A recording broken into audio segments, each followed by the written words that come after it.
Okay. I-share Live na natin. tayo. Live. Live na tayo. Live na tayo. Oy, Yun! tama na. Tama na. Huwag natin pag-usapan si... Tayo, Maki. Easy lang. Oo nga, baka hindi na Wala tayo nang moto bigyan ng- chismis. Si Clip. Alright. Kasi hindi, Maki, kwento ko na lang. Diba, who are our guests tonight, Maki? ito, grabe to. Matagal ko ng pangarap na ma-invite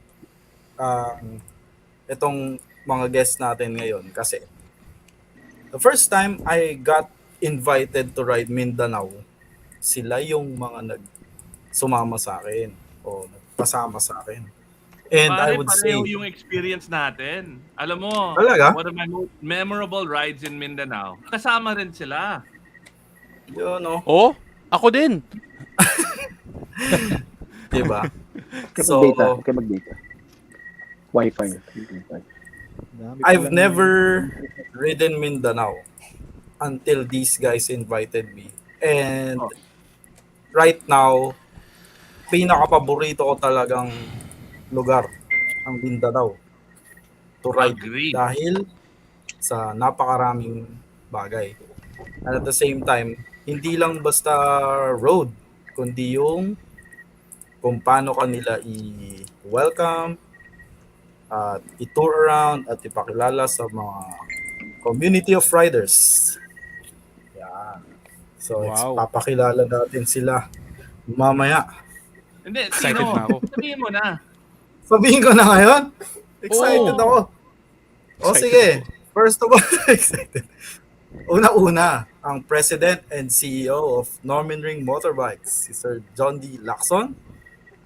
Yan, Woohoo! at ang Hello? Chief.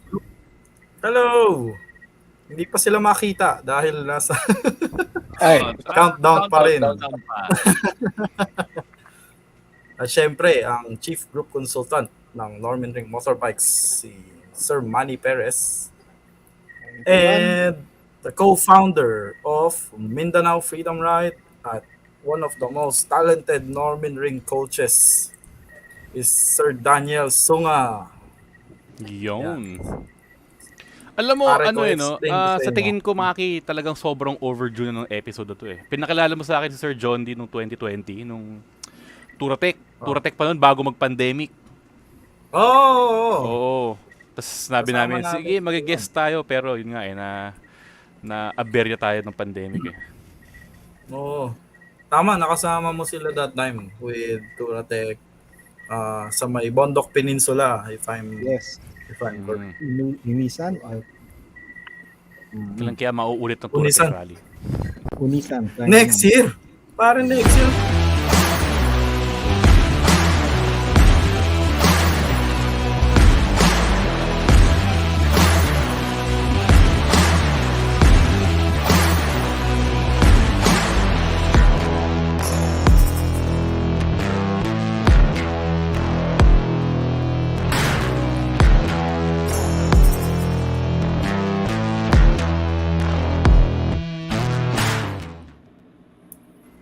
Hello! Full house What's tayo up? ngayong gabi. Mindanao in the Hello, everyone. Tuna Rider house. Mhm. Diba? So sabi ni Jolly, this is long overdue and it's our pleasure to have these gentlemen, Sir Manny, Sir Jondi, and Sir Daniel. And welcome to Tuna in a Rider. Yes. Wala pa kaming pang sound So effects. everyone. So, bagong lahat, Hello Jolly. everyone. Good evening. Ano muna tayo? Kwentuhan muna tayo about ano ba yung mga events na nangyari in the past few weeks? Mhm. Ano ba yung mga activities? Uy, doon sa mga pinagpalang mga riders, may mga naimbitang pumunta sa vegan. Mhm. At yun nga, mukhang masaya-sayang biyahe at maraming mga nagdagsaang mga rider din doon sa probinsya na yun. Si Maki kasama doon eh. Oh, Oo, kasama ako dun. Napakalapit. kamusta naman, Maki? Malapit lang. Kasi Malapit nag-North lang. Loop na ako. Nag-North Loop na ako, tapos vegan, sabi, napakalapit naman ito. Ilang oras ba? Hindi, okay naman siya. Salamat Kong Ronald and Toto Villanueva for inviting us. And natuloy din after quite some time, di ba, yung Na ano Ilocos din Tour ba to? Na Invitation. nahinto ba tong Ilocos Invitational nung pandemic? Oo, oo. Siyempre, pandemic, tapos lumindol, di ba? So, daming nangyari. And it happened like as if walang nangyari. Kumbaga, ang dami pa rin nagpunta. Kaya lang, at as expected, meron pa rin mga accidents na nangyari. So, hindi talaga maiwasan yung mga ganung bagay. Well, ako, I disagree. I think pwede iwasan yung mga ganun bagay. And I think that we can learn a lot from Sir Daniel, Jondi, and Manny about how to organize an epic ride and be fun and safe. I would love to hear their thoughts later on Yan. how they did the Mindanao Freedom Ride. Sila yung I think magtuturo sa atin. Kaya i-organize. Oo, kayang-kaya. So, ano pa, Jolly? Meron pa ba tayong mga... nakita nyo ba yung bagong article ng ating mga tropa sa sa Moto Pinas? Nakita mo yung bagong article na ginawa ni Tulin Rando Brando Rosales? Ano daw? CF Moto will manufacture the new 790 Adventures, the 2023 models. Ooh! So, Okay. babalik sa China yung production. Yun nga, hindi pa sinasabi kung dun lang ba sa China or something, or kung gagawin pa rin sa Pilipinas. Pero for the 2023 models, yun nga, nakuha ni CF Moto ang paggawa. At pag nakita niyo yung bagong 2023 790 Adventure, napakaganda niya ngayon. I'm sure Manny and Jondi can share a little bit. Give us some insight there. May mga local production pa ba? Or lahat China na? Well, as far as I know, may local production pa rin. And there will be a new line that they will be producing in Laguna. I know. And of course, I do I'll know have the to wait. 91 are gonna be available, na locally manufactured. So I think it's not an either or, Jolly. I think CF Moto will be manufacturing it for maybe other countries. Pero tuloy pa rin yung ligaya dito sa Pilipinas. Sa Pilipinas, ayan. Oo. Yes. Then, alam mo yung para sa akin, globalization is inevitable. And as long as Parang mayroong Thanos. mga new, parang si Thanos, parang ano yan as long as there are new emerging customers, diba? These brands will not stop improving themselves and then improving production to make it available, lalo na dito sa Southeast Asia. Diba? Uy, at saka speaking of habang nasa usapang KTM na tayo, balita ko December na lalabas yung Norden . I know. Dito sa Magiging Pilipinas. available ba yan sa ano? Magiging sa available Norminring? yan. Oo, sa Norminring, Jondi, Manny. Madami na yeah, sa Norden. Definitely, we will have the orange and the blue brands available in all our stores. Magdi-dealer con pa kami ng first quarter next year, so they will announce when it will come out. But definitely, as soon as it comes out, our stores will have it. And then as soon as it comes out, lipad kami ni Maki at ni Jolly. Doon sa inyo. Para matest ride Of natin. course. Actually, I guess pwede ko na sabihin, it will be launched in the Norminring Mindanao Enduro Park first quarter of the year. So, Oh my sila God. si Dino and Ana are planning that, and we're gonna host them at punta kayo para masubukan nyo yung Norden in our Enduro Park. Uy, promise Grabe. yan, So, Johnny. guys, Okay lang kami, McDo guys, lang, ha? you heard that first. Dito nyo lang narinig yan sa tunay na rider. Launch ng Norden will be in Mindanao. Mindanao Enduro Park. Yun. Okay, Maki, Yes. simulan na Bago natin lahat. ang ating episode. Tama na yung mga kwento-kwento na yan. Papakilala ko muna ulit sa inyo. Ang mga guests natin ngayong gabi. Ito, for a starter, I would say, hardcore riders tong mga to eh. Kasi, grabe. Before they do any ride, they would recon first bago sila sumabak dun sa malayong ride. And at the same time, I've never seen executives who ride. Di ba? Iba? Ano sa tingin mo? Kasi, Marami naman tayong kaibigan na executives na nag-ride. Maki, yung mga pero ride kasama mo hardcore. medyo... Hindi, iba to. Iba to. Grabe hardcore tong mga to. Hindi natutulog tong mga to eh. Yeah. Hanggat may nakikita silang kalsada, talagang talagang pupuntahan pa rin nila. And what's more important, they are very rooted sa community. Di ba? So guys, yun yung pinaka-importante. Di ba? So, gusto ko munang malaman. Di ba? Since tayo nagra-ride, tunay na rider. Ang first question ko, guys. Sandali, How Maki, did okay. you- Guys, mga viewers natin. I just want to say one thing. This is the first show that Maki is running. Completely. Grabe ka So naman. si Maki is running Online. the show. We are casting him. Parang casting couch ni Maki to before magiging pro. So, Ayop kayo. so Maki, the next thing we do is we introduce our guest again. Yun. Okay. All right, Maki, take it away. Okay. Our guest for tonight, first, President and CEO of Norminring Motorbikes, Sir Jondi Lacson. Woohoo! Yan, no? Hello guys.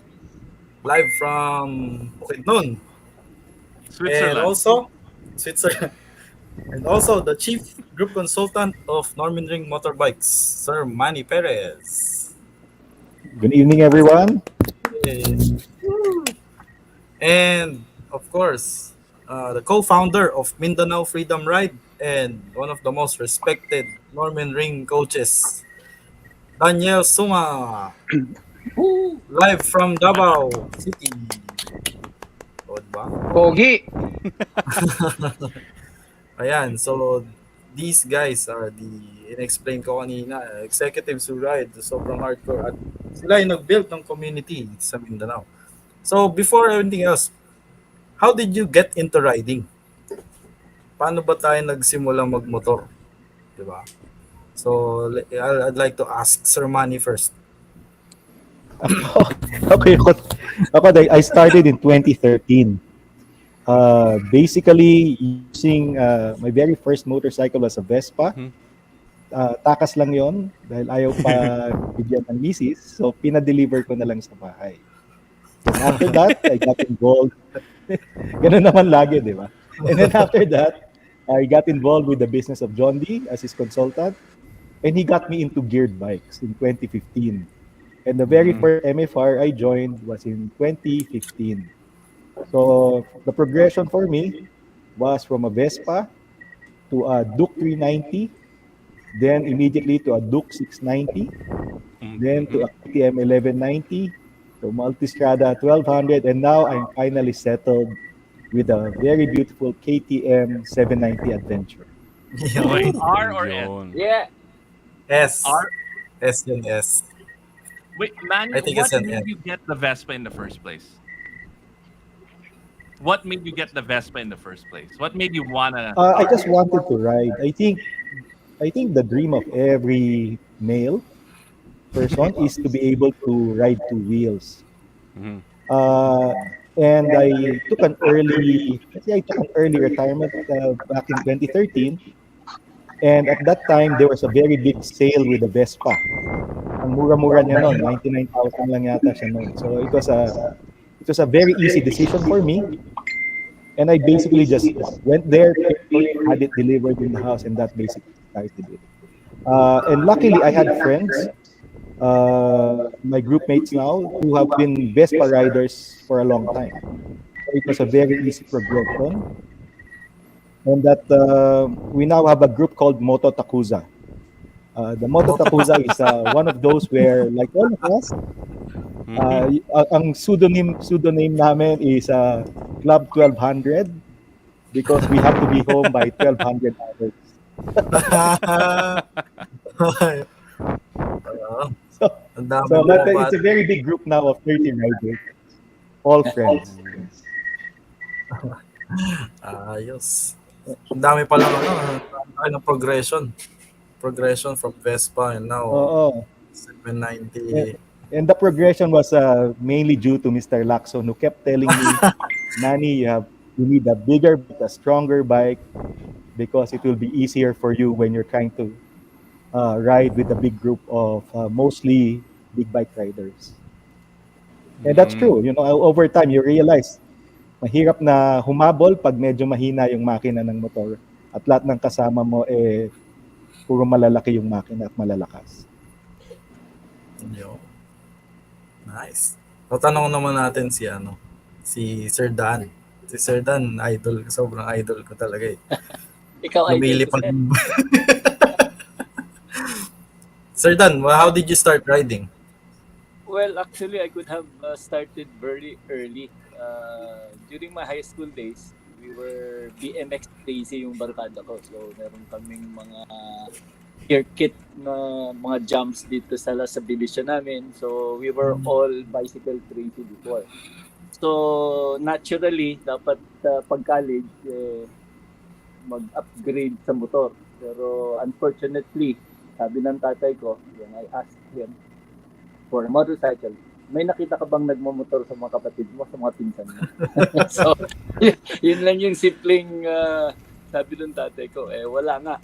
So, I have to wait until I can afford to buy one. So, early 2003, 2004, medyo may pera na ako. Actually, inutang ko lang kay Mr. Lacson. May common na. Oo. 2003 yun, 2003. Nakabili ako ng 1981 Yamaha Virago 750. So, that started it all. Then, after that, nung nakabili ako ng motor ko, I entered or joined the club Davao Aguila Riders. Mga hardcore yun. So, napahawa na rin ako. Actually, I was one of the youngest during that time. Ako yung rookie. Now, they consider me one of the elders sa grupo. Ang tagal na namin. So, we're like 20, 21 years old na club. So, medyo wow. matagal. So, that started it all. Then, yun, kami ni Jondi, we go to, after that, we did not miss any national convention. So, all the conventions since then, Maluzon man, Mabisayas, Mamindanao, we always go. So, present kami lahat doon. And, noong 2015, I was lucky to join Norminring. Nag-progress pa lalo. So, but now, I enjoy riding the 1190R. Meron akong Ducati Enduro dito, pero I'm selling. Hindi kaya na naman motor. Actually, sa 1190R, grabe. Hindi na siya mag-ride. So, I was forced to buy it from him. Now, I'm trying to sell it. Pero, kung hindi mabenta, edi gamitin ko. Well, Mabibenta yan, Ducati eh. Kagaya ng kay Sir Manny, hindi ako nagpaalam kay Mrs. I bought the 750 Virago behind her back and I just drove it home. Shoot from the hip kagad. Hindi na yung papasalis. Kasi kung magpapaalam ka, I'm sure, kasi sa 4 wheels, 2 wheels ka pa. Ano ba? 2 wheels pa kaya? So, shoot from the hip. Pagdating ko sa bahay, dalawa na yung helmet. Bago ako nagpasok sa garahe, marunong ka ba magmotor? Marunong. So, ikot kami sa subdivision. Pagkatapos garahe. Pagdating sa garahe, ba't mo binili? Ay, hindi ka na pwedeng magreklamo. Nag-angkas ka na nga eh. Stop na siya. Bakit ka pa magreklamo? Umangkas ka na nga sa akin. So, that started motoring. Hanggang ngayon, sa awa ng Diyos, kahit na tumatanda na, nakaikot pa rin sa buong Mindanao recently. Buong Pilipinas recently. Yo. Pare, hindi bagay magbisaya ka. Oo, okay lang. Okay lang. Marami tayong mga mga attendees from MFR. Andito si si Justice Justice. Tolentino, Hi, Justice. Justin. Evening, Justin. si No, and actually, si JJ. about 15% of our listeners on the podcast are from Mindanao. It is quite a substantial Yeah. number. Oo. Good evening, everyone in Mindanao. Mayong gabi sa inyong tanan, mga bro. Ngayong gabi, Oo. O to, tanong naman natin, yung nagturo sa lahat. Si Sir Jondi, Master. how did you get into riding? Well, mine is a really funny story. Pero I've been riding since I was a kid. Motocross. See, I don't know if you guys know Teng Soreta. Bata pa kami, nag-ride na kami ni Teng. Yeah, Si Beer Belly. Bonifacio. Pero as an adult, may kasalanan. Yan, si Daniel Sunga may kasalanan nagturo sa akin magmotor. Actually, hindi katulad ni Manny at ni Daniel, mga takot sa asawa. Wala akong asawa noon. Wala akong asawa noon. So, hindi ko kailangan magpaalam. But I hid it from my parents who never wanted me near a motorbike. So, well, as some of you know, I'm bi-coastal, not bisexual, bi-coastal. I have a residence in Taguig, and also I live in Davao and Cagayan de Oro. So, I think it was March. It was a bright sunny day, March 2003. Daniel and I had a lunch date. Pagdating niya, I was waiting in the restaurant, sa Afat pa nga, in Davao. Yeah. Dumating niya, nakabirago. Tapos nakatsaleko na leather, naka-helmet. Tapos lumabas ako, sabi ko, puta na. Ay, am I allowed to say that? Okay lang. Okay lang. Okay lang. Tunay na rider to. Hindi peke na Ah, rider. tunay rider. Oo, sabi ko, takay na Daniel. Iyo yan. Sabi niya, paano pinili ko? Sabi ko, takay na bibili rin ako ng big bike. Tapos sabi ko, pare, angkas mo ako after lunch. Tumikot kami sa Davao. Nakaangkas ako sa kanya para kami mga tanga. And then, sabi ko sa kanya, pare, bibili din ako ng big bike. A week after, naghanap kami ng big bike sa Davao. I ended up with the Suzuki GSXR 750. Alam ko para kung kanino ko binili, kay Danny Bactol. So, and then I had that for a while, and probably after 3 months, I had 4 other bikes. Wow. Nag-shopping ako ng Shopping Super spree. 4. Super 4 at saka Honda Steed sa Caloocan. Obviously mga used chop ones. And soon after that, I started riding all over Mindanao. We joined the National Convention in Jensan in 2004.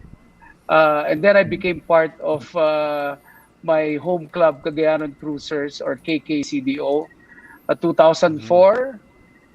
And since then, I've been all over the country, rode other countries as well, and ended up with the motorbike business in 2011, care of Toti Alberto.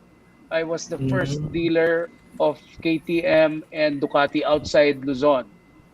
And yun. Ayan, And now, sige, go ahead.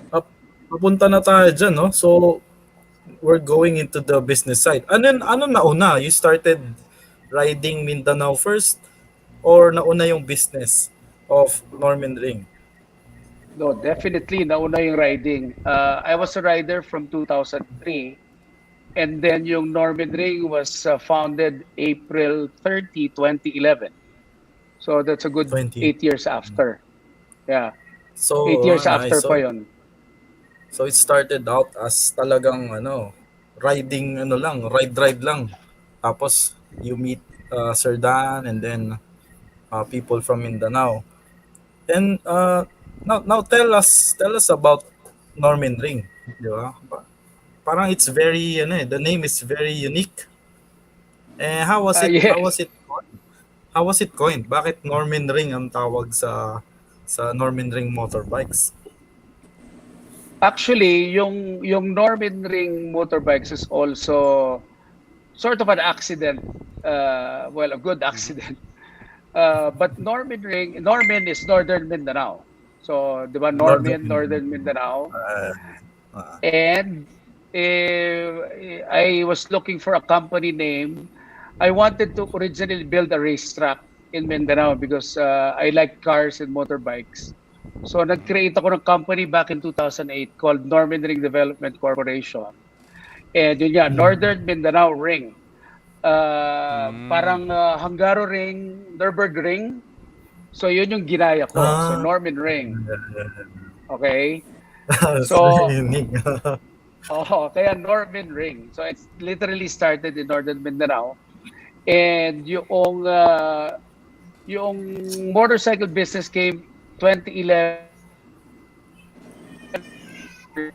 and I was driving along Slex sa Makati. Nakita ko yung Ducati Manila South. You guys know that? There was a Ducati Manila South there. So nung nadaan ako doon, tumawag ako kay Toti because I know Toti. I bought Ducatis and KTMs from him. I'm a regular customer. Tumawag ako kay Toti. Tapos sabi ko, Toti, yung ba tong dealership dito sa Slex? Sabi niya, oy, Jones, akin yan, dealer ko yan. Tapos sabi niya, I'm actually expanding in Mindanao. You may be interested. So, that's actually how it started. I called him because I saw Ducati Manila South. Christmas time yon 2010. And then, yun nga, kami nila back then, si Daniel, si Kito, Kema, and sila Marlon. I asked about, what if, let's get into the big bike business. Kasi my problem then is I had the Ducati and a KTM. I had the old Multistrada and I had the Duke 690. Pag may kailangan ng paggawa, I literally, pag nahulog yung motor ko one time, I had to bring the gas tank to Manila.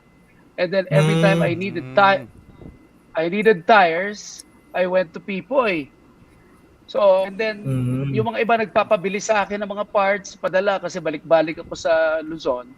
And then, so that literally gave me the appetite to start the big bike business in Mindanao. So, I guess I was the first, what I call the premium bike dealer of motorbikes in Mindanao or outside Luzon.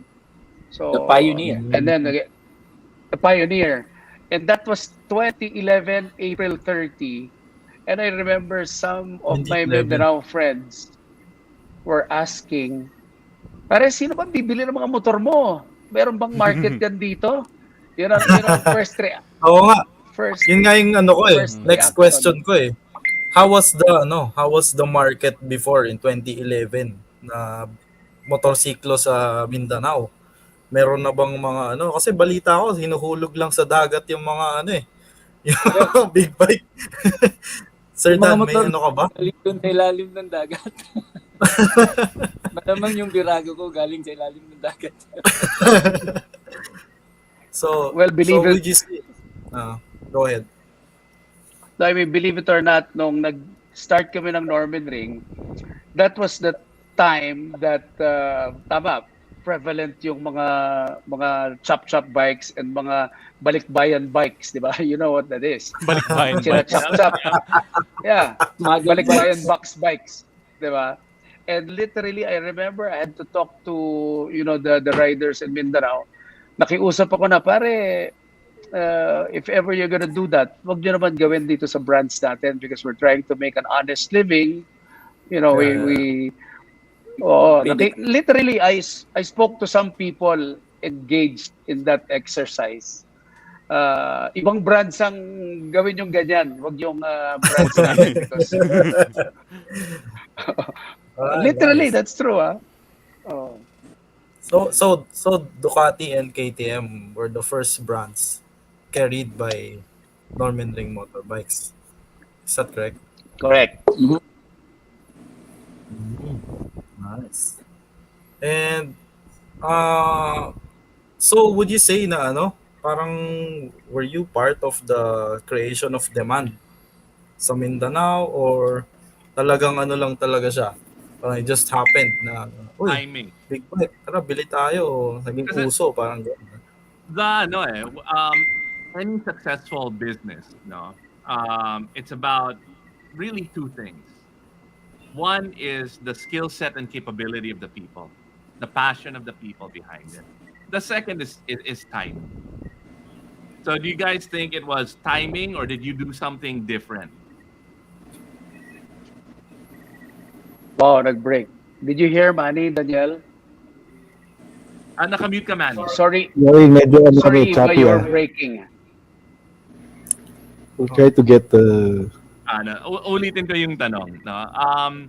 Any successful business, in my perception, is about two things. No, it's about the capability and the skill set of the people, the passion behind it, and it's also about timing. Because if you don't have the capability and the passion, I mean, if you have the capability and the passion, pero the timing is wrong, 'di ba? Challenging 'yon.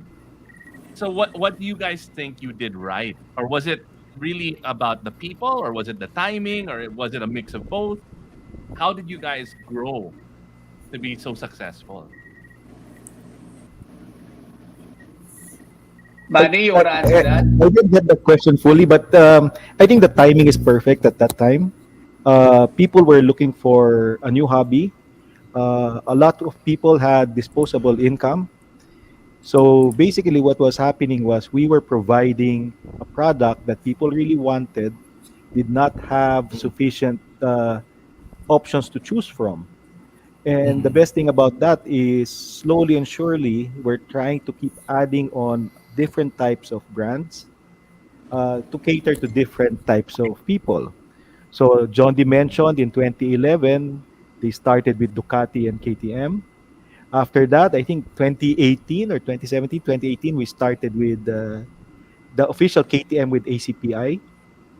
And then we started getting Royal Enfield, Kawasaki, Kimco.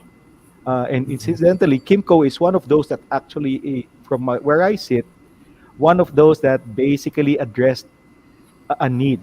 A lot of people, and John, they did mention this, a lot of people now are looking for automatic scooters.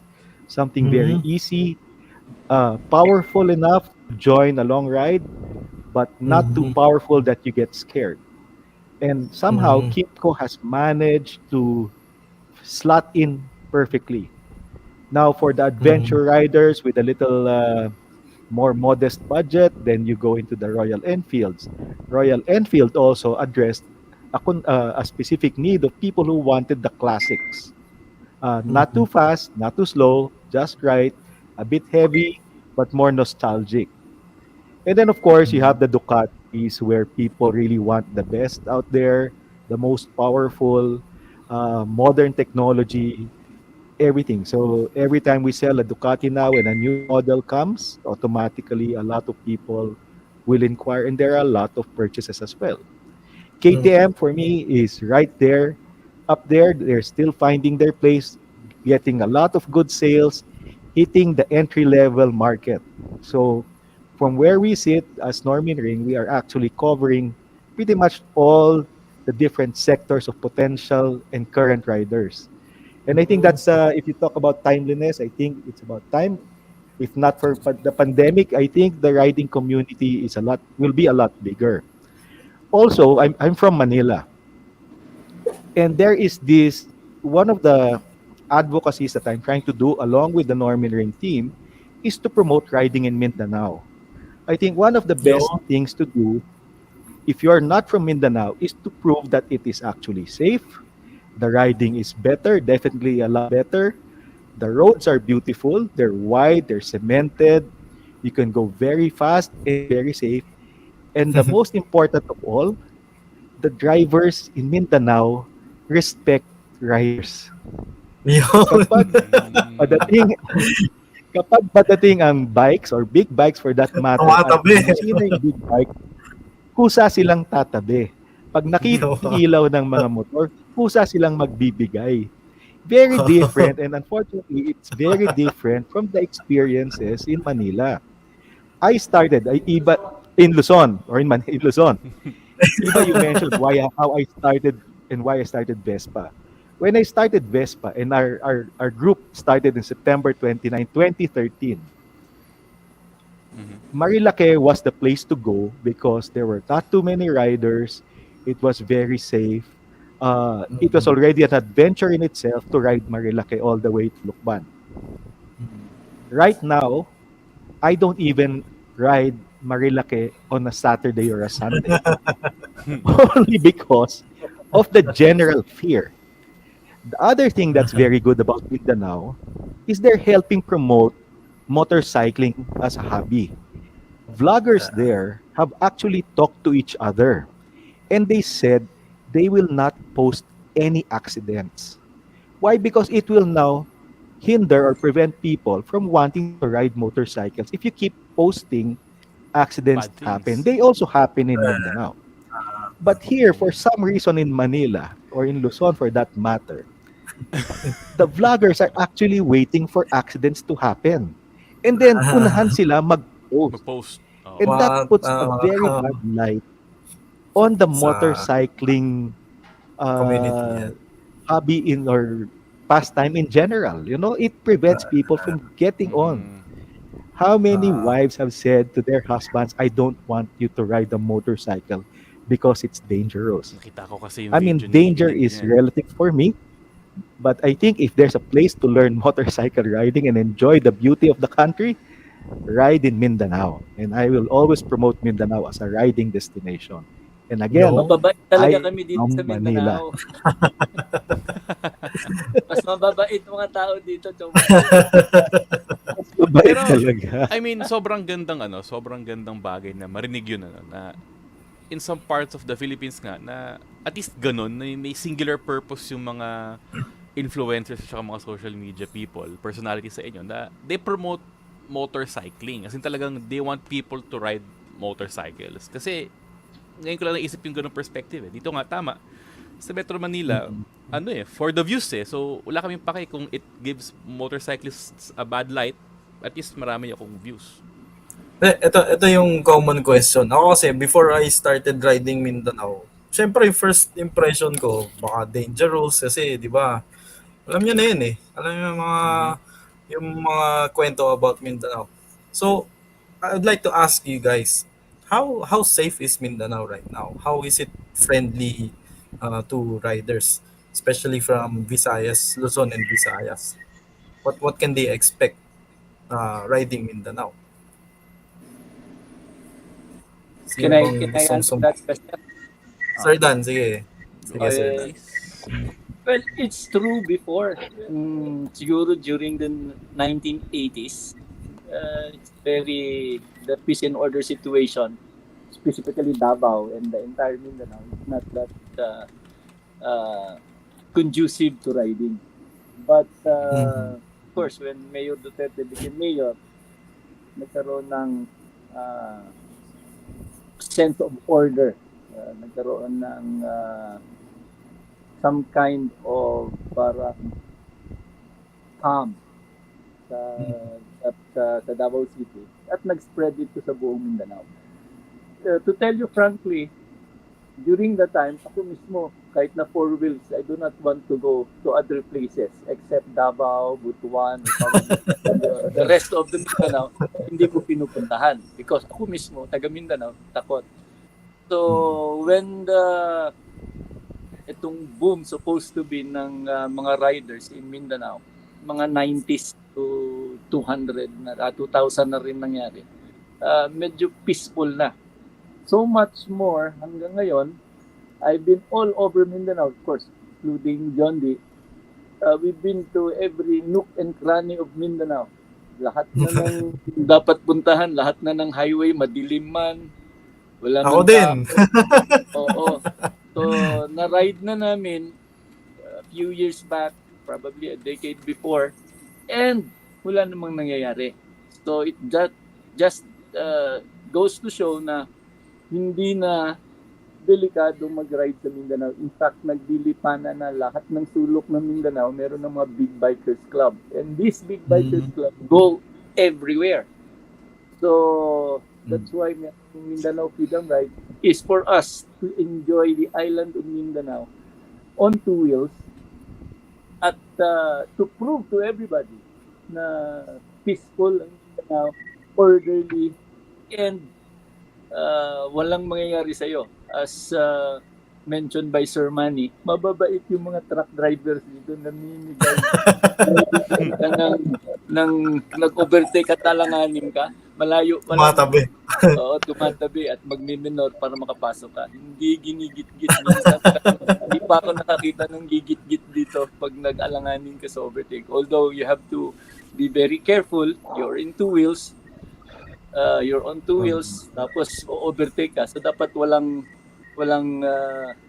alanganin na moves, na mga maneuvers. However, mababait talaga. So, siguro akala nila si Mayor Duterte o si President Duterte kasama yung grupo na yan. Tama Because yung sinabi ni Daniel, kasi we were analyzing that myth na respectful ang mga four-wheel drivers and truck drivers dito sa Mindanao. It's because there's that myth that Mayor Duterte rides a big bike. He rides around all over Mindanao, all over Davao. So parang, uy, si Mayor Duterte yan. So, we always magkamali na fact here. Plus, you know, that is the myth. But, and it happens. So, yun.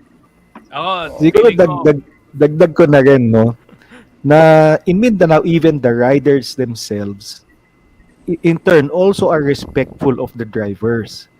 Kumbaga, hindi, dito kasi sa, and I don't like speaking too much about Luzon riders, you know, matatapang sobra ang riders, very aggressive ang riders also in Luzon. But in Mindanao, they can be aggressive, but they are also very respectful of the drivers. So hindi nagagalit ang drivers kasi wala silang incidents na traffic ng konti, bubusinahan ng tuloy-tuloy, or if a flash ng high beam lahat para makaano.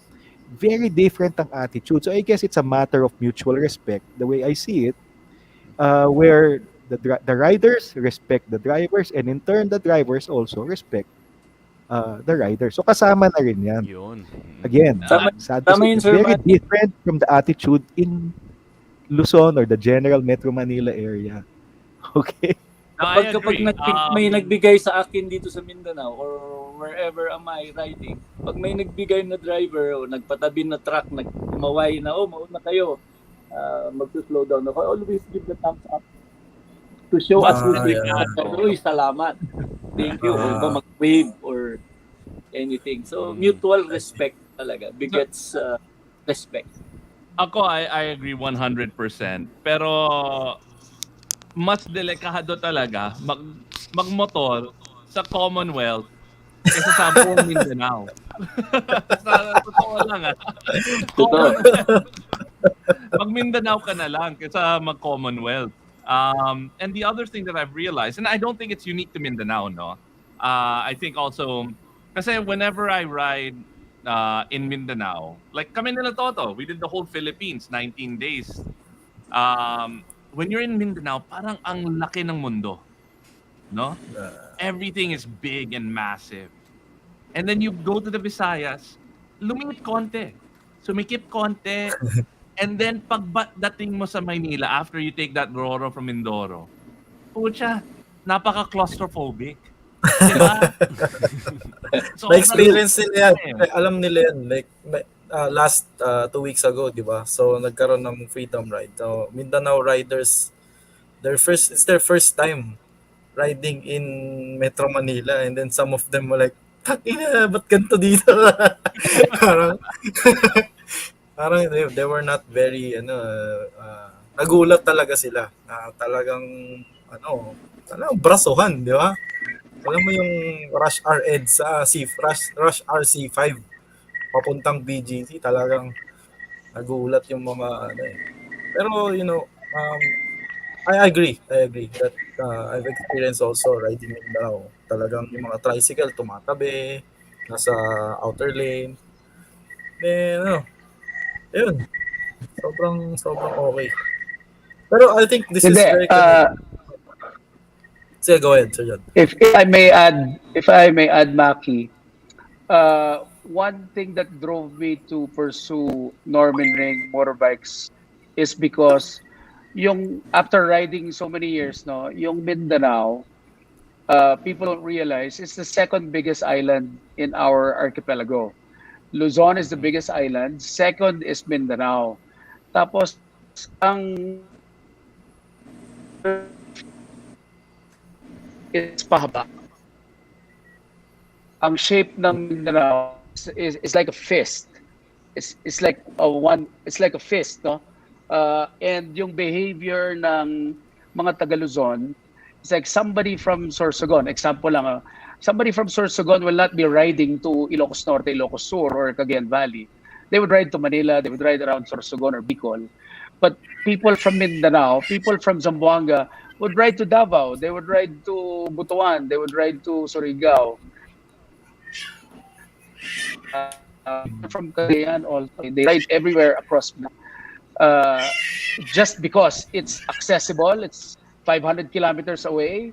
It's accessible by highways.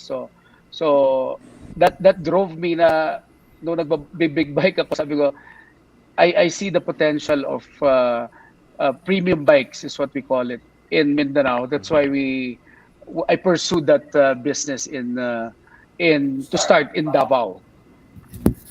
Tapos dagdag ko din, in Mindanao, since I joined Jondi in 2015, every year pag bumabalik ako, or every time we ride, parang laging may bagong kaling malaki na develop. And credit to the government. They keep building new roads, covering new places. So pag gumagawa kami, going back, pag gumagawa kami ng MFR ride, there's always a new road that we can pass. Every year, laging may bago na malapad, na maganda. And that's really, you see so much of the Philippines. You see how beautiful the Philippines is. Even our friends now from Zamboanga are asking us, come here more often. Ang ganda ng Zamboanga, and they're more than willing to attest, and we can attest to that. Way back in 1990, I was assigned in Pagadian, dirt road all the way to Zamboanga. Ngayon, almost a first-class road all the way from Pagadian to Zamboanga. So the whole Zamboanga Peninsula, you can actually ride it and be comfortable about it. The other thing, sila in Luzon, we don't ride as at night. But in Mindanao, sanay na sanay sila, Jondi at sila Daniel, mag-ride sa gabi. Even though the distance is 200 kilometers, it's no problem again because they feel it's a very safe place. And I can attest to that. I've ridden a few times at night here. Very different ang comfort level mo. Ang kailangan lang, mas malakas ang ilaw ng konti. Kasi madaming areas na madilim. Okay, before we go to the Mindanao Freedom Ride, I have a controversial question. Who makes the best riders? Luzon, Manila, or Mindanao? Walang si Jolly ayaw sa Wala ako dyan, ha? Well, for me, masyadong relative or masyadong vague yung the best rider. the best rider. The However best you would rider define na it. magaling na mabilis o best rider na safe, walang However hindi na you aim to define it. Whatever you think is the right definition of best rider. Okay. Sa Mindanao, if I may say, mas nauna yung mga Luzon people nagkaroon ng big bikes. Mas marami sila kaagad doon. Ganun naman lagi, sa capital lagi. Nagsa-start yung mga pauso, yung mga sa Mindanao, medyo late na rin. In fact, yung MCBBC namin is the newly founded lang, yung Mindanao Confederation of Big Bikes, thanks to Sir Jondi, of course. Yung riders sa Mindanao, bago pa lang nag-ride. May mga gustong maging karerista. Marami dito sa Mindanao. Pero wala kaming racetrack. May mga kilala ko dito, they have to spend a lot of money to go to Manila, to go to Luzon, to enjoy the racetracks there. So when you say racetrack na segment ng magaling na rider, mas maraming magaling sa Luzon, to tell you honestly. Kasi they have racetrack, they have the proper training, they have the right equipment, they have the right venue. Dito sa Mindanao, nag-aantay pa kami kay Boss Jondi kung kailan niya gawin yung kanyang race. Yung totoong Magaling na rin kami Norminring. sa racetrack. Magaling Pero na rin. what we are cultivating here in Mindanao is the safe side of riding. We discourage road race. Even Jondi does not promote endurance riding. Endurance riding is I have been to endurance riding. Road race pa rin kahit saan mo tingnan. Although marami nagsasabi, ako mismo sinasabi ko, hindi kasalanan ng organizer. Meron naman tayong HPG, may mga laws naman tayo na kailangang ipatupad. Bakit hindi nila hinuli yung nag-overspeed? Sumasali yung mga boss nila eh. Ayun na nga. Nandun sila sa kalye para i-cheer yung mga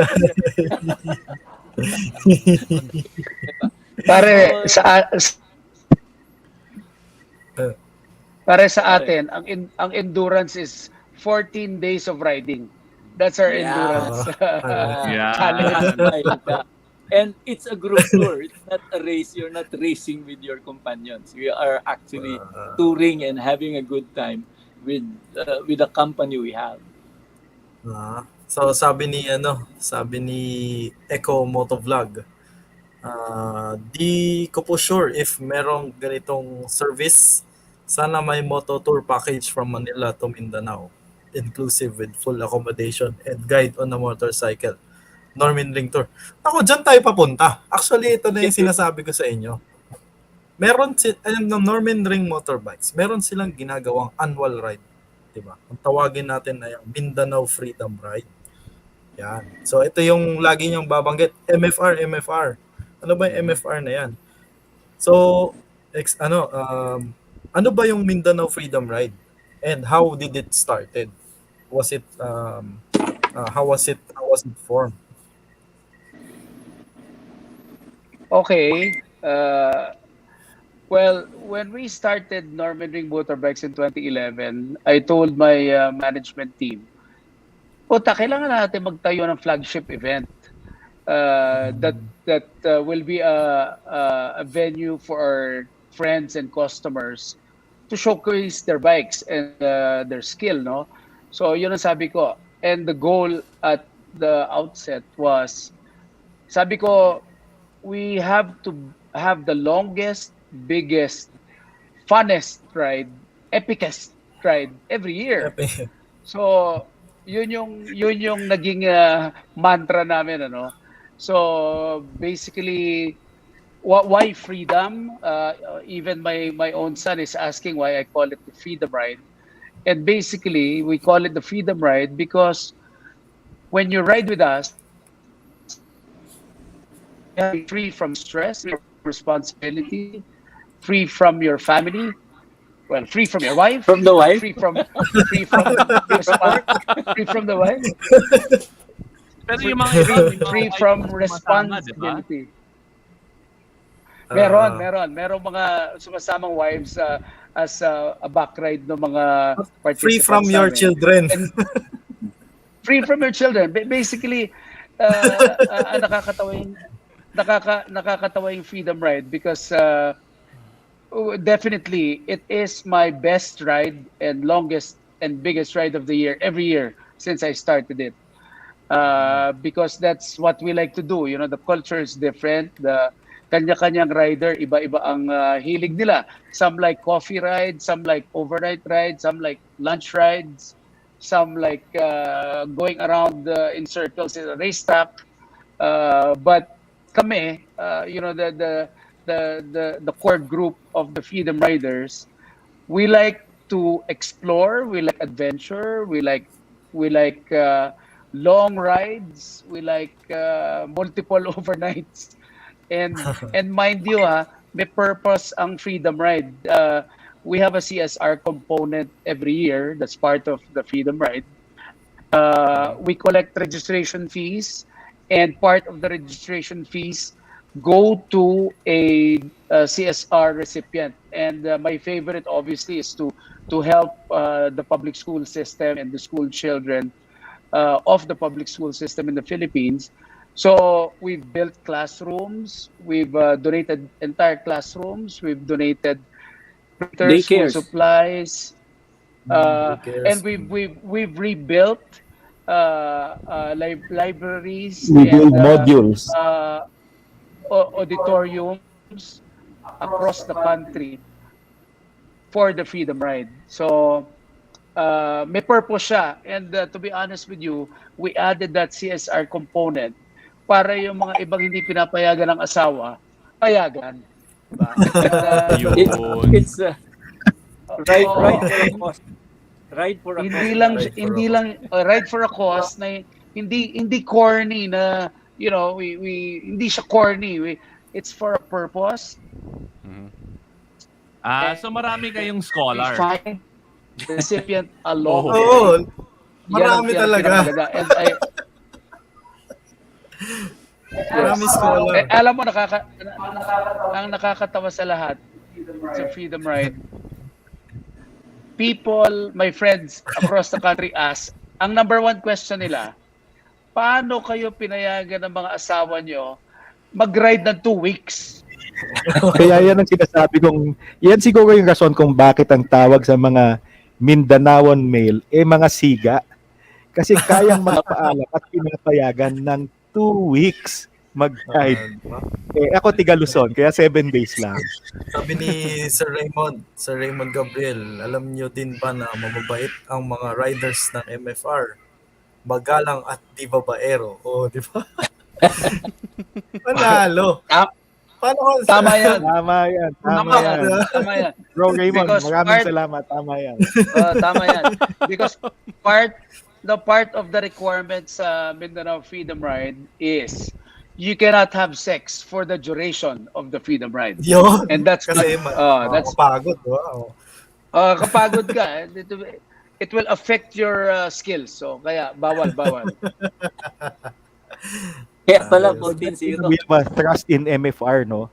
It's rider safety, very important. Camaraderie is the second. Promote the country is the third. And the CSR. So meron kaming 4 na core values ng MFR namin whenever we go. Idagdag mo na rin, makikita nyo naman sa mga logo namin, di ba? Camaraderie, adventure, and ano isa? Nasobrahan na yata ako ng discovery. Discovery. Let's look at the angle of discovery. Every year, it's becoming harder and harder. Kasi sabi nga ni Jondi at ni Daniel, we always have to keep the riders excited. Yun. And the excitement comes from making sure that every year, there is a new experience. Medyo naikot na namin ang buong Mindanao. Every year, nagkaroon na kami ng Mindanao, Limang Lawa, the 5 Lakes. Nagawa na Mindanao Loop. namin yung Yung coastal loop. Mindanao Coastal Loop. So every year may concept kami. And it becomes more difficult every year kasi parang kumukonti yung possible concepts that will make riders excited. But we cannot repeat the same thing. So even when we did the Philippine Loop this year, binaliktad namin ang loop, tapos iniba namin ang mga dadaanan din. So it's always new to them. Kasi ang ayaw mong masabi, nagawa na namin yan dati.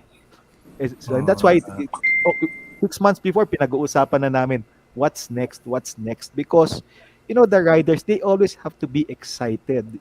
Plus there's so many things to see in the Philippines. Our country is beautiful, but you see riders, I have friends who have traveled abroad to ride the motorcycle and yet have not even visited and ridden in Mindanao. Parang medyo unfair, di ba? You can ride abroad and you cannot ride in the Philippines. Overall, parang sayang. Our country. Sorry. If I may add, man, pakimute lang. Yan. If I may add, part of the Freedom Ride or the Mindanao Freedom Ride is, tama sabi ni Manny, to make it exciting, no? Kasi it's hard to excite the veterans of the Freedom Ride. Napakataas ang standards when it comes to the destinations. And we Kasalanan make din it, yun eh. Pinapataas no, you know what? It's Ako, actually I keep my wife, I give her low expectations. Para kung natuwi ako ng McDo, happy na siya. 'Di ba? Kayo puro umpisa steak, and then caviar, and then wagyu, 'di ba? Then Kobe. Palagi niyo tinataas yung expectations eh.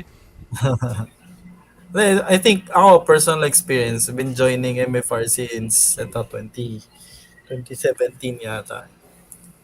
Ang taas talaga ng expectation. And so part of their requirement is intermediate to advanced rider ka. Alam mo bakit? Kasi Bakit? you cannot enjoy. You cannot enjoy. Meron tinatawag si i-quote ko si Mark De Hoya. Spirited riding ang gusto ng MFR. Di ba? Ibig Season. sabihin, Season talagang spirited riding. Naiiwan yung kaluluwa mo. talagang ma-challenge ka talaga. And at the same time, dadaanan niyo yung mga iconic roads, mga twisties, mga magagandang views. So, it's an overall experience na talagang something I really look forward to every year. Di ba? I don't ride it. One thing that we make sure is kasi mototourism or motorcycle tourism is very easy, di ba? Pero what we try to make is meaningful mototourism. Like the last one, I remember we did if I may add, lahat ng events na hindi natuloy 2020 and 2021 because of COVID. But yun lang isang maipagmamalaki namin, natuloy ang Freedom Ride 2020 and 2021. In spite of the strict restrictions sa Mindanao, we just followed the protocol. Everybody was vaccinated or everybody tested, and we rode as a bubble 2020 and 2021. And ginawa naming meaningful, literally nag-iimbento kami. We made a limang lawa ride for 2020, wherein we visited and touched the waters of 5 lakes. And part of the excitement namin sa MFR is to take riders, friends, Mindanao and across the country to first time, kumbaga mga virgin sila. They didn't even know that Lake Leonard existed in Maragusan. 99% ng mga tao na dinala namin sa limang lawa ride have never been to the 5 lakes that we featured in the Freedom Ride. And ang nakakatuwa, itong nakaraan lang last month, this month, November, 95% of the people that we took to Luzon have not driven any toll roads in the Philippines. So hindi nila alam ano yung RFID. So yun yung experience. Yun yung experience that we bring to the Mindanao riders. New experiences, new places. We took them to the highest point in the Philippines. That's a dream that people have, di ba? Naalala ko si Alvin. si kaibigan natin, si Alvin Okot. First time niya nag-NLEX, pare, tinamaan niya yung barrier. Tapos, nung natanggal yung barrier, natagalan siya dun sa toll. Alam mo bakit? Kasi binibigay niyang card yung sa SEDA. So, it just those things that you remember na, di ba, parang mga first mga ikakwento mo yan all throughout di ba, yung mga experiences na hindi mo na naranasan before. What happens? Dan, may isang magandang nangyari sa Mindanao Freedom Ride. Before Mindanao Freedom Ride, kami, grupo ko, Davao Aguila Riders, nagla-ride kami all over Mindanao. Punta kami sa Cotabato, punta kami sa Butuan, Surigao, Zamboanga, kung saan-saan. Pag nakita kami ng mga riders doon, parang, uy, Sino yun? Oh, taga Davao. Nag-ride sa Zamboanga, nag-ride dito sa atin, nag-ride sa Butuan. So hindi namin kilala. We just rode and say hi, then we go. After Freedom Ride, ang magandang nangyari sa Freedom Ride, but the line between clubs, the different clubs in Mindanao, na-erase. Na-erase. When we go MFR, we do not call ourselves Davao Aguila Rider, KK, we do not call it Zamboanga Riders. We call ourselves the Mindanao Freedom Riders. So, nagkaroon ng banding. For 12 days, for 8 days, magkakasama kami, iba-ibang grupo. So, nag-solidify ngayon yung riders ng Mindanao nagkakilala, naging magkapatid, naging magkaibigan. Yun ang pinakamagandang nangyari. Whenever we go to Cotabato, makita kami ng Black Hawk, hindi pa bayag na, teka muna, stop muna tayo, kwentuhan muna tayo, kape muna tayo. Punta kami ng Cagayan, punta kami ng Butuan, makita kami ng mga kapwa namin riders, teka muna, huwag mong kayong dumaan. So we became friends. So nagkaroon ngayon, yung Mindanao Freedom Ride, naging catalyst ng change na nagkaroon ng isang malaking grupo sa Mindanao. Doon na nangyari, of course, with the leadership of paring Jondi, nagkaroon ng MCBBC. Sa Luzon, meron ng federation ng outside of the national. Luzon Federation, meron ng Cebu Federation or Visayas Federation. Nagkaroon din ng Mindanao through MFR ng MCBBC, Mindanao Confederation of Big Bike Clubs. Ngayon, ang chairman natin, of course, si Mr. Lacson pa rin, and the bond between us is still there because of Freedom Ride, because of MFR. Yeah. So, maraming instances yan. May pumunta rito mga riders, nag-back down yung motor nila. May pick up na pupunta na taga-ron, taga-local. Pare, sakay mo na yan. Hatid natin dito. Nagsambuanga kami, pauwi sila, nag-back down yung motor niya sa may bukid nun. May taga-bukid nun. Kinatid yung pick up. Rescue. So, may nagre-rescue because we are friends, we are brothers through MCBBC and MFR. Mindanao Freedom, right? Yeah, that's nice. Sir Mans? And siguro I can attest to that, no? MFR is one of those events where you can have different people from different clubs riding all together, walang nangingibabaw, walang nagpapabida, lahat pantay-pantay. Of course, we set good ground rules and they follow.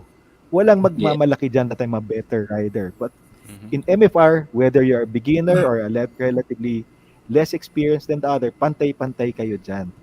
All we need to do is make sure that safety is paramount, that we all arrive safely in all the places we go to, and if walang iwanan, and that is clear, walang iwanan sa MFR. Ang dagdag ko na rin yung sinabi ni Daniel, because of that bond that was established amongst different riders in different groups in all corners of Mindanao, we can go to any corner of Mindanao and tell a group there, oh, we're coming over. Ang problema lang siguro doon is pag sinabi mong pupunta ka doon, maghahanda na sila sa pagdating mo. Handa ka nang uminom. Masisira schedule mo. Hindi rin dadaan lang at nangungumusta. Kailangan nilang i-entertain ka. So that is the friendship that is established in Mindanao amongst riders. Grabe. Super nice, no? Uy, ano tong comment ni Raymond Gabriel? May off-road riding sa MFR? Sa Mayayaw. Mayayaw from Panawe to Apari. Yes. If I may comment about that, may transparency Brad Raymond Gabriel sa amin kasi yun nabudol ba? Nabudol kami. And then normally we recon the entire itinerary ng Freedom Ride just because for safety. Tsaka para maraman namin saan ang mga hotel, restaurants and all that, no? And stops. We basically do ride planning even before we announce. Pero itong one time 2016 ata yan, we were in Banawe and parang may problema sa isang route going down to the lowlands in Isabela or Nueva Vizcaya. Sabi ni Raymond Gabriel, dito tayo dumaan. Tapos, saan yan? Pakita sa mapa. Walang signal, hindi naman makita sa mapa. So, obviously, we trusted him na. Tapos tinanong ko sa kanya, Raymond, may mga nakadaan na ba dyan? Actually, hindi pa kami nakadaan dyan eh. Wala pa nakadaan dyan ng mga riders. And then we were about rider. we were about 70 plus riders. And I tell you, wala naman nagalit sa akin kasi probably siguro mga walang magalit sa'yo kasi kasalanan ni Raymond eh. Kasi galit ka kay Raymond. Kay Raymond lahat galit. I remember, sabi pa ng mga ibang rider, kaya mo kami dinadala rito para maganda hulog kami lahat para i-repair yung mga bikes namin. Yung pala. But one thing about Mindanao riders, napansin ko I mean, I'm not generalizing. Ano kami, we ride at night, we ride in the rain, we ride in off-road because we need to go to one place. We need to get to one place. At that time, we needed to get to Apari. And I remember we got to Apari around 9 o'clock. With rain, mud. Oo. So, kumbaga walang atrasan at medyo malakas ang loob ng mga freedom riders. And they know that we will take care of everyone. At hindi namin iiwan yan. Kahit masira motor mo, ikakarga ko yan sa backup natin. Walang iwanan. That's one thing that we promote in motorcycling in general. Yun. Grabe. Ang dami. So, Na-excite pa ba kayo? Sige, go ahead, Diva. I have one question. So, you have to be a seasoned or intermediate rider, skill-wise. What do you guys do to make sure that it's a safe and fun ride? Because that's a lot of riders. Ilan yung sumama the last time? 60 plus. The last time is 63. The last time was 66 plus 1 billion. 66 kami that toured the entire Philippine archipelago. And how do we make it safe? Well, to begin, we have rules of engagement.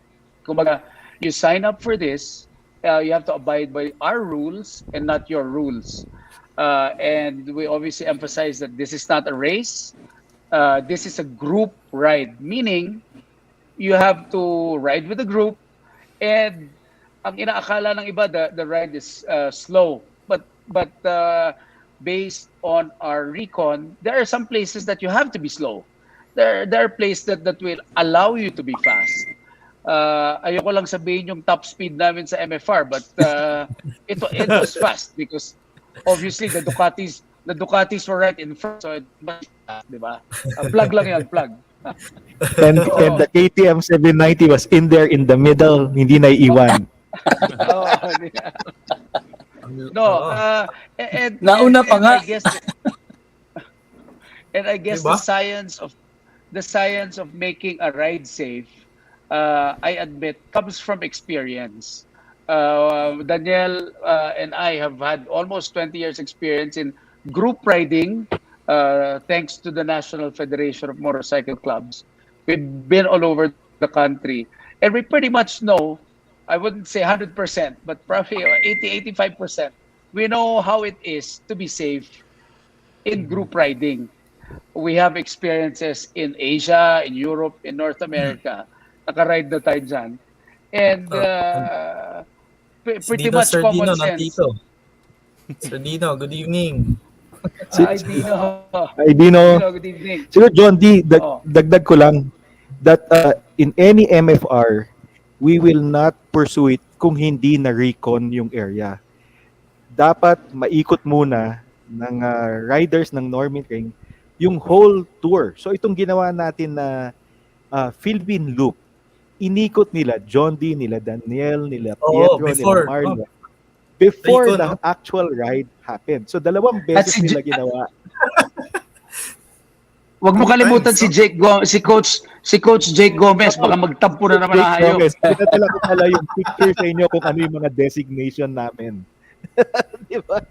And it was one of the best rides for me also because we did a 571 kilometer 13-hour or 17-hour ride in one of the recons, and that for me was one of the best and the worst experiences I have ever had.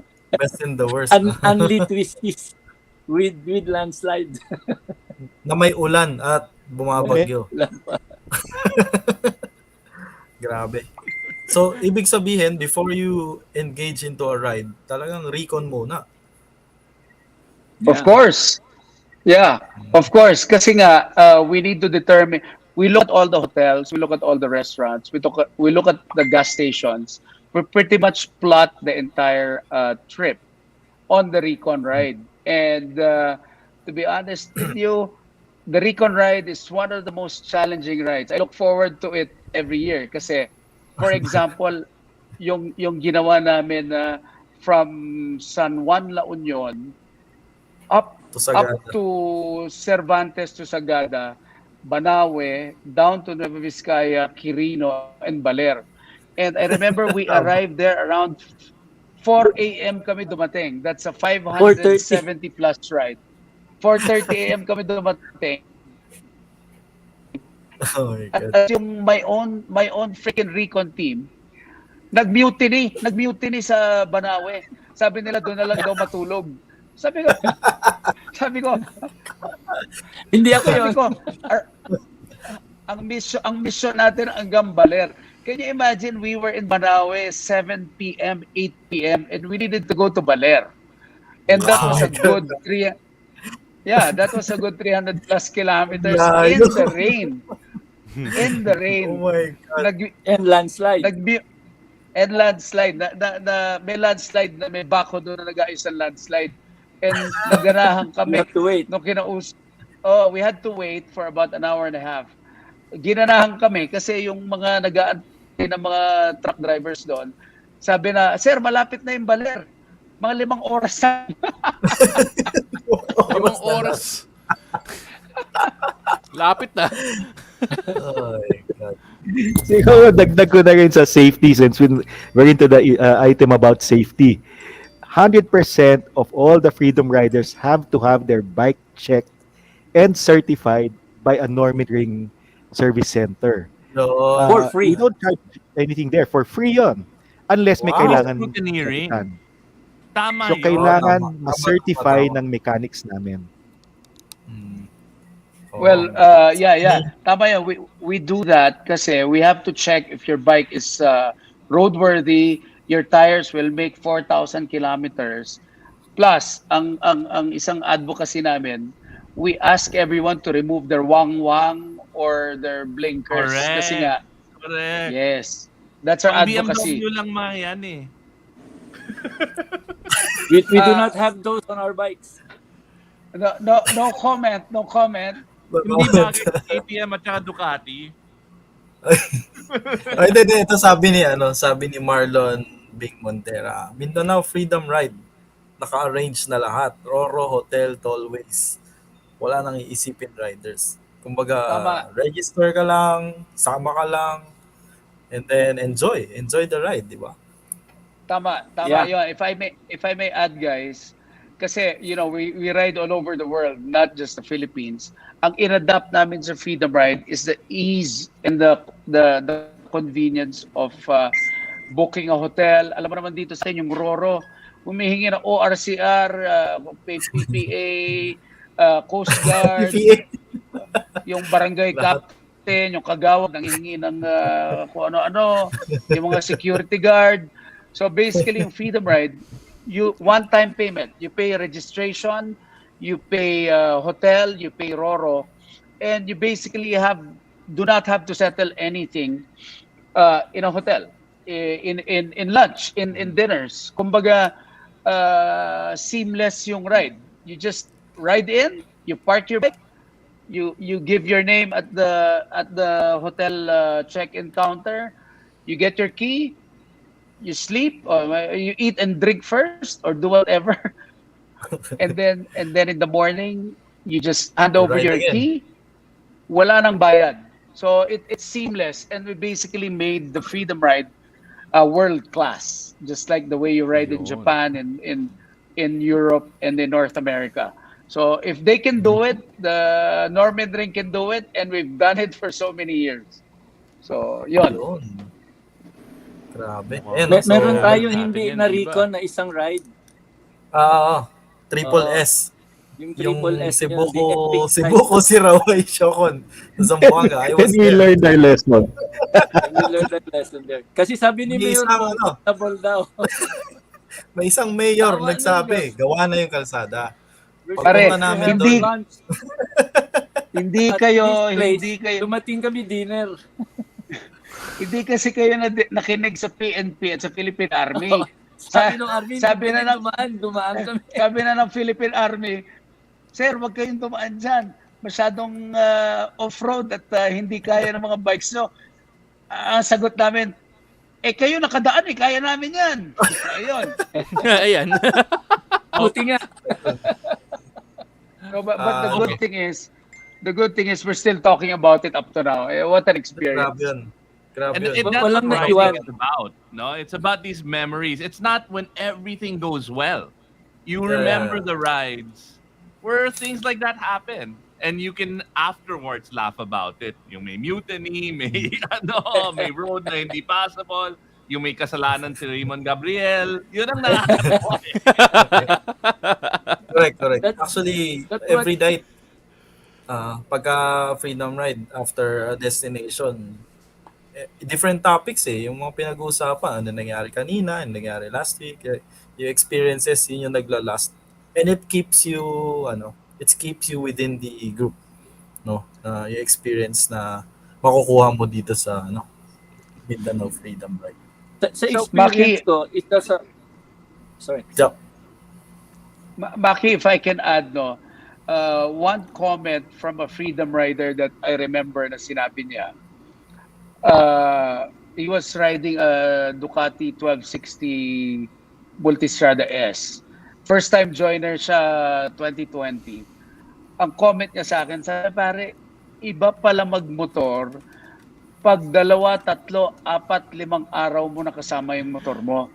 You get to know your bike really well. You become one with your bike. I mean, a breakfast ride or an overnight ride, you get to ride it 6-7 hours or 2 hours. Iba yung again, this is from a participant, no.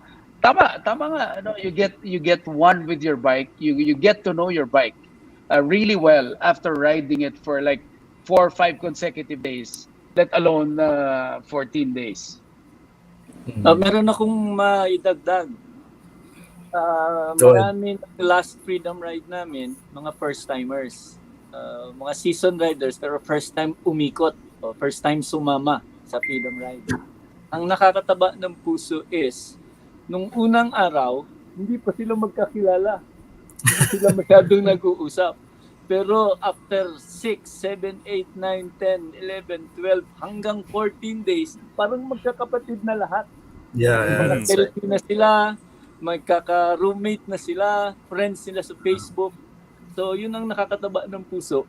Because of Freedom Ride, nagkakaroon ng magkakaibigan, nagkakaroon ng brotherhood amongst ourselves. So, yung hindi ko kilala, naging kilala ko na rin. Hindi nila kilala. So, Yeah.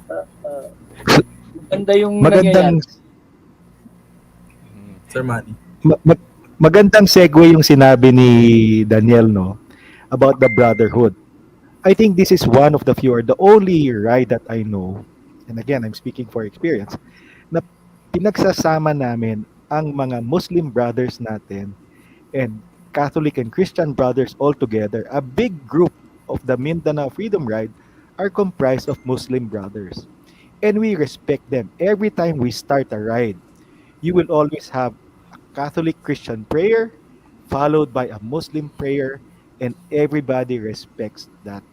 Walang magkakasama yan.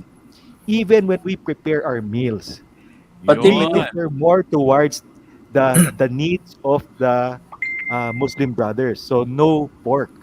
Kung Yeah, may yeah, pork yeah. kami, yung pork pa ang itatabi para Because, hindi you know, magkamali. Manny, So I'm talagang also- and very few times can you experience that type of friendship and brotherhood. Kaya nga sabi, you go anywhere in Mindanao right now, talk to a fellow rider there, Muslim or Christian, tutulungan ka niyan. Lalo na kung nagkasama na kayo ng matagal sa Freedom Ride. Okay. So now so I'm sold because I'm reading with you guys, but I don't know if you know, but I'm tausug. So Oh, is that alhamdulillah. so?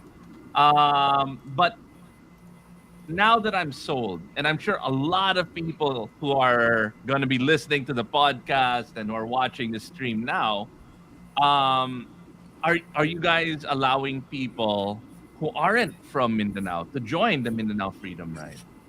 And how does that work? Of course, Iba, of course,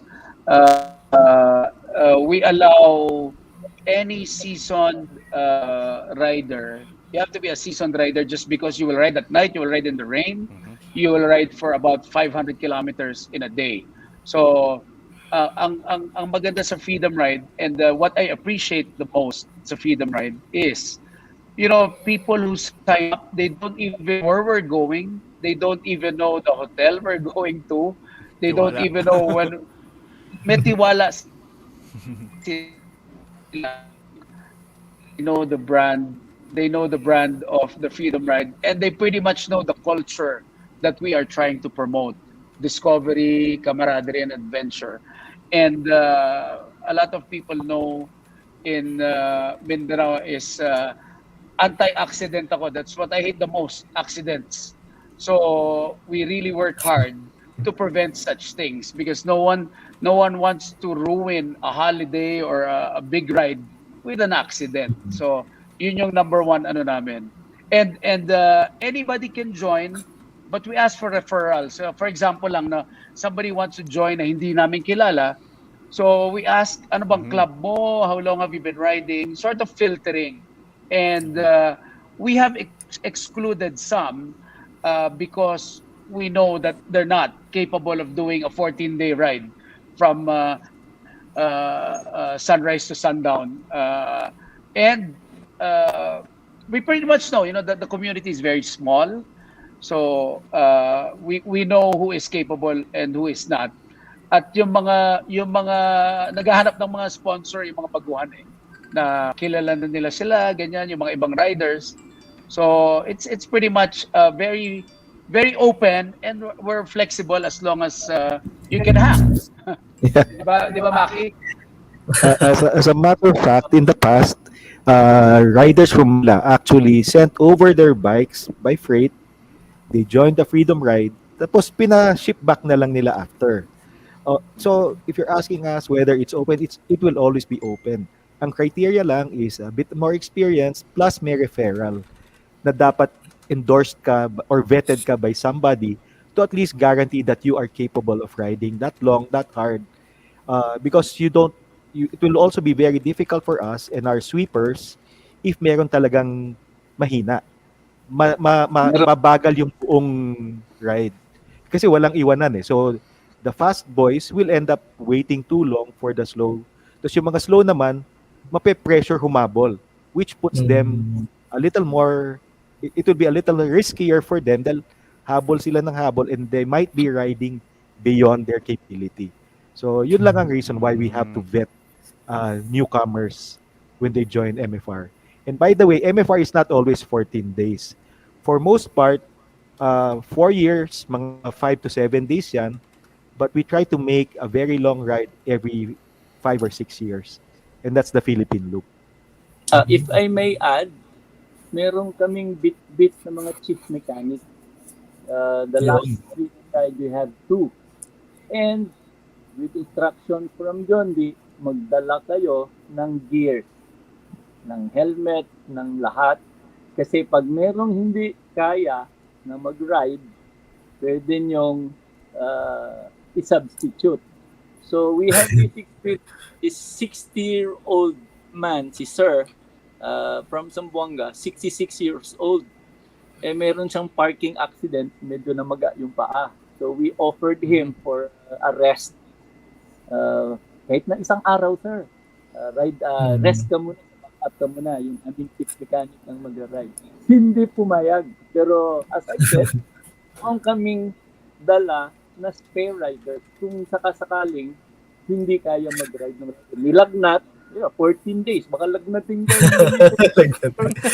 Baka Si Jolly, lalagdatin to kakahapon. Lalabas ka.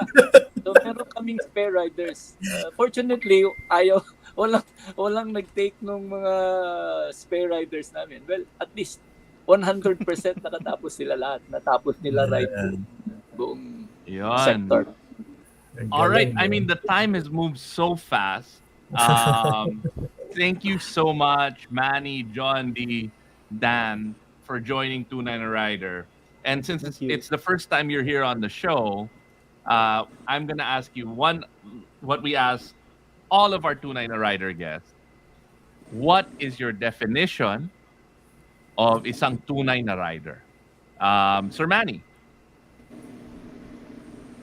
Well, for me, being a tunay na rider is you enjoy and you have the passion for riding, passion for safety, but most of all, you have to promote the country, not only locally, but also internationally, all your friends. Riding is beautiful, our country is beautiful, we have to promote it the best we can. Thank you. Dan. Para sa akin, a true rider is somebody who is responsible because we share the streets, we share the roads with others. Hindi lang tayo ang gumagamit ng daan. So, I would say you have to respect all the other road users para you would enjoy your ride more. And tunay na rider ka kung nakasali ka ng MFR. Yun. All right. And Ako, tunay na rider ako. Sali ako sa Jondi. Finisher. Finisher ako eh.